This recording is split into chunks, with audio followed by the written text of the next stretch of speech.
Hi అండి. వేడివేడి అన్నంలో నెయ్యి వేసుకొని ఈ వాము కారం తిని చూడండి, అద్దిరిపోతుందండి. నోటికి రుచిగా ఉంటుంది.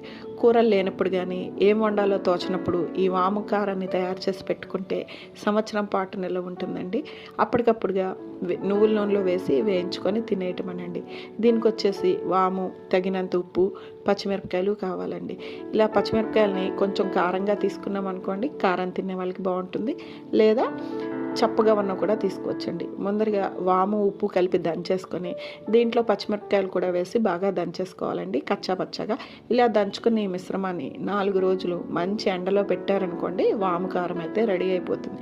దీనిని ఒక గాజు సీసాలో భద్రపరుచుకొని మనకి ఎప్పుడు కావాలంటే అప్పుడు నువ్వుల నూనెలో వేసుకొని వేయించుకొని తిన్నామనుకోండి, నోటికి రుచిగా ఉంటుందండి. ఒక్కసారి అయితే ఈ రెసిపీని ట్రై చేసి చూడండి. ఈ రెసిపీ యొక్క లింక్ వచ్చి కింద డిస్క్రిప్షన్లో ఇస్తాను, చూడండి. వీడియో నచ్చిందనుకోండి లైక్ చేయండి, మీ ఫ్రెండ్స్ అండ్ ఫ్యామిలీ మెంబర్కి షేర్ చేయండి. సబ్స్క్రైబ్ చేసుకొని బెల్ ఐకాన్ ప్రెస్ చేశారనుకోండి, నేను పెట్టే ప్రతి నోటిఫికేషన్ మీ వరకు వచ్చి చేరుతుందండి. థ్యాంక్ యూ అండి. Thank you so much for watching. మరో మంచి వీడియోలో మళ్ళీ కలుద్దాం.